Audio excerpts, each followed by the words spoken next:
દુબઈના પબમાં દારૂ પીવે, રશિયન યુવતીઓ સાથે લીલાઓ કરે, જીન્સ ટી શર્ટ પહેરી નોનવેજ ખાઈ લે, શું આ સ્વામીઓ કહેવાય? સ્વામીઓની કરતૂતો તો જુઓ. સ્વામીનું નવું રૂપ જોઈ તમે પણ અચરજમાં પડી જશો. આ શબ્દો અમારા નથી, ફરિયાદીના છે. ધિક્કાર છે આવા સ્વામીઓને. આ એ જ સ્વામીઓ છે જેને સ્ત્રી, ધન અને મોહ માયા ત્યાગ કર્યા છે, પણ કાળા કામો કરવામાં જરા પણ આ સ્વામીઓને શરમ નથી.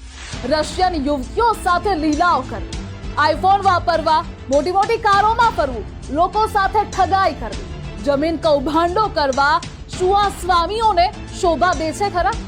ક્યાં ગયા તમારા ત્યાગ કરવાના એ દાવાઓ? આવી જ હરકતોના કારણે આખો સંપ્રદાય બદનામ થાય છે. રાજકોટમાં વડતાલ સ્વામિનારાયણ મંદિરના સ્વામી દ્વારા કરોડોની ઠગાઈ કરવામાં આવી.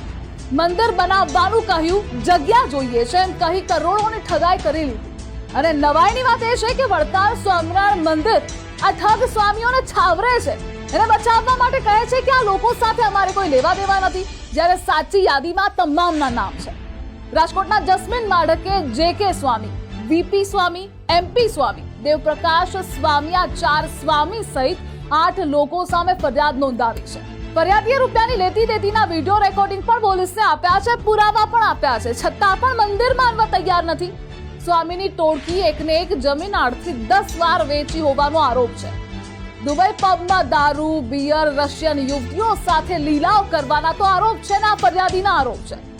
ભગવાન સુધી પહોંચવાનો માર્ગ એ સ્વામીઓ હોય છે. ભગવાનનું સ્વરૂપ સ્વામીઓને માનવામાં આવે છે. શું આ લોકો લાયક છે? શું આ સ્વામીઓ લાયક છે વિશ્વાસ કરવાને? પણ આવા સ્વામીઓના કારણે જ સાચા સ્વામીઓ અને ખોટાનો ભેદ લોકો નથી ઓળખી શકતા અને લોકો ફસાય છે, ઠગાઈ ખાય છે. આવા જ સ્વામીઓના કારણે આખો સંપ્રદાય બદનામ થઈ જાય છે. એટલે બચીને રહેજો આવા ઠગ સ્વામીઓ. આવી જ અપડેટ્સ માટે આપ જોતા રહો ગુજરાત.